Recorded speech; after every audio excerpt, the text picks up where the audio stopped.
आज हम आपको मृत्यु सिखाएंगे, मरना।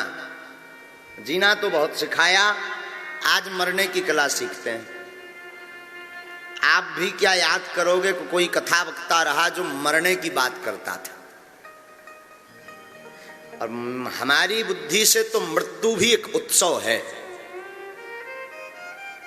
और मृत्यु महोत्सव कहा जाए तो अतिशयोक्ति नहीं।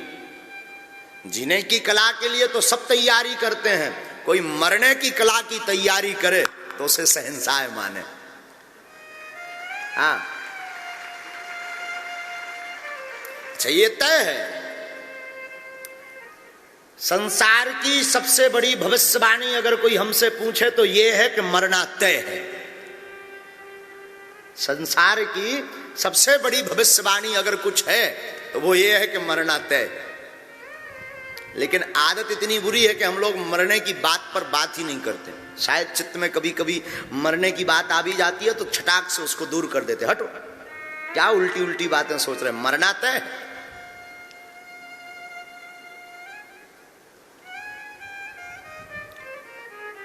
बाग में माली को देख करके कलियन करी पुकार, फूली फूली चुने लिए कलही हमारी बार। आज नहीं तो कल अपनी बारी होगी।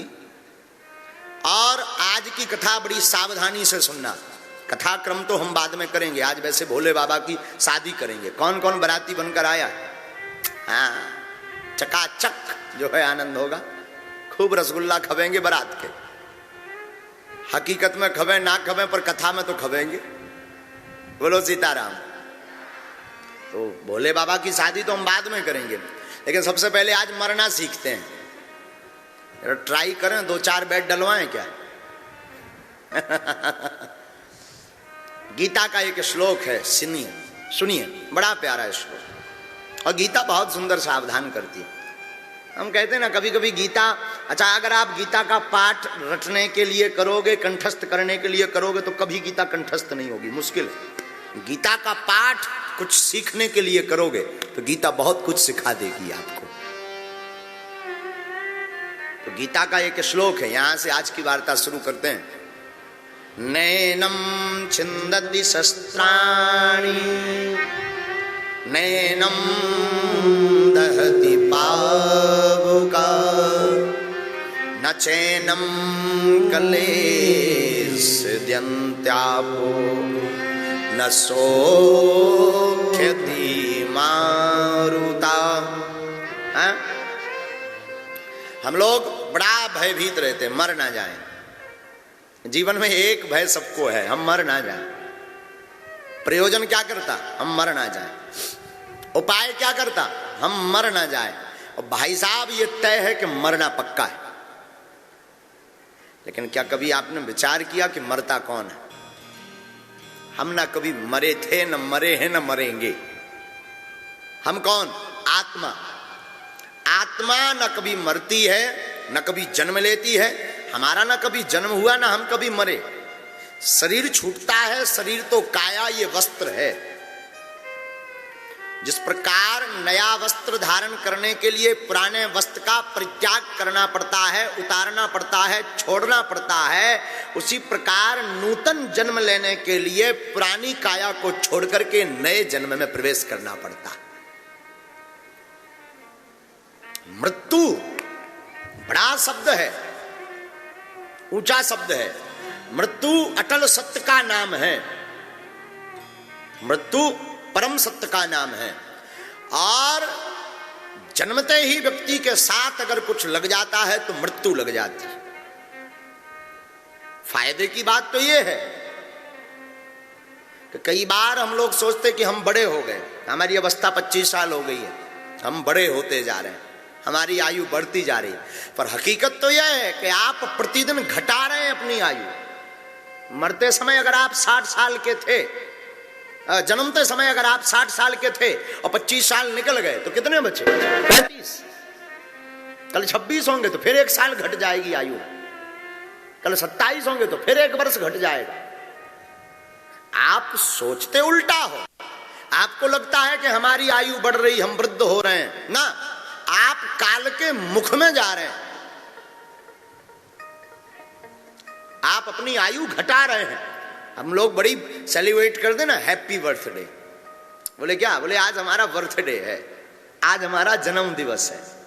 खबर नहीं ये जमाने वाले किस रीति में जीते हैं। हम भी बोलते हैं भाई आपको शुभकामनाएं जन्म दिवस की, 100 साल जियो, पर कोई हमारी बुद्धि से पूछे मृत्यु क्या है, दिन क्या है? मृत्यु साहब एक महोत्सव है।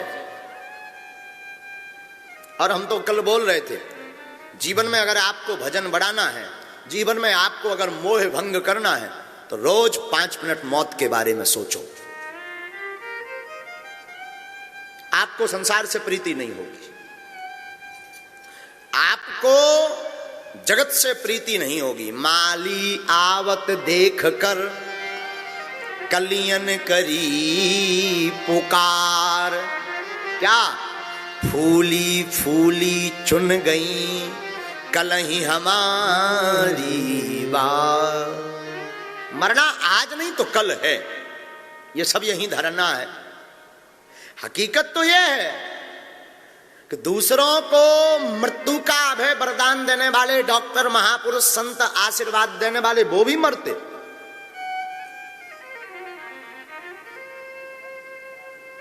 मृत्यु अटल है, सब कुछ बदल सकता।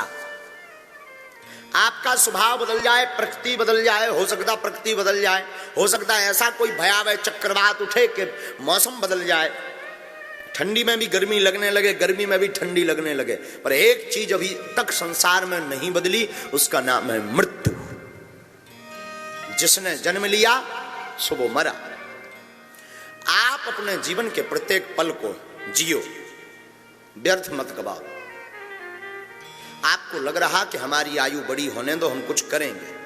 हमें लग रहा कि आप ज्यों ज्यों आयु गवा रहे हो, ज्यों ज्यों पल बिता रहे हो, आप मौत के नजदीक जा रहे हो। ज्यों ज्यों आपके दिन बीत रहे हैं, आप मृत्यु के नजदीक पहुंचते जा रहे हो। एक दिन ऐसा आएगा, ये काल आपको अपने आगोश में ले लेगा,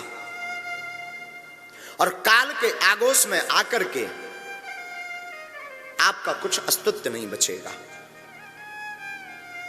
हम सोचते हैं मरघट जाकर के, कितने उल्टे लोग हैं हम लोग।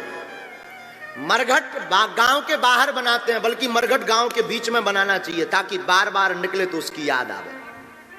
हम लोग कितने उल्टे हैं, गांव के बाहर मरघट बनाते हैं। गांव के बाहर क्यों बनाते? कभी कभी जाएंगे, जब कोई मरेगा तो याद आएगी कि हमें भी मरना है, हमें भी यहां जाना है। हद तो ये, कभी कभी लकड़ी देकर देने जाने वाली शमशान यात्रा में भी कभी कभी वैराग्य जागता है। देखो तो कुछ नहीं ले गया, कुछ नहीं गया, और फिर आकर के वही राग रंग, फिर वही ढींग तमाशा, फिर वही ढोल ढपली पुरानी की पुरानी, फिर ये पत्नी, फिर ये पति, फिर ये संसार, फिर ये माया। हम फिर उसी आगोश में व्यतीत जाते हैं। साधु, आपने जब से जन्म लिया तब से आपके पीछे अगर कोई सबसे भयंकर पीछा कर रहा तो उसका नाम है मृत्यु। मृत्यु वो शब्द है जिसे सहज सब स्वीकार नहीं करना चाहते। मृत्यु वो एक परिभाषा है जिससे सब प्रेम नहीं करना चाहते। हमारी आज की कथा थोड़ी उल्टी है। जीवन जीने की कला तो बहुत सिखाई हमने, आओ आज मरने की कला सीखते हैं। आज हम बैठ करके मृत्यु को भी महोत्सव बनाने की तैयारी करते हैं। परदेश जाने वाला व्यक्ति बहुत तैयारी करता है अपने जीवन में। यात्रा पर जाने वाला व्यक्ति रात्रि से ही तैयारी करता है, सूटकेस में कपड़े रखता है, ब्रश मंजन रखता है, तौलिया रखता है, मोबाइल का चार्जर भी रखता है, हैंडी हाथ पहुंचने वाली टॉवल भी रखता है, बहुत से सामान को संजो करके रखता है, क्योंकि उसे यात्रा में जाना है।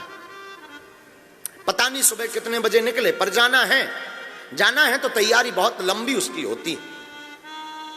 पैसा भी रखता है, मोबाइल का चार्जर से लेकर के एक एक वस्तु चुन चुन करके रखता है, क्योंकि सुबह उसे जाना है। हद तो ये, हमें भी एक दिन जाना है, एक लंबी यात्रा पर। उसकी कोई तैयारी कभी नहीं करता कोई।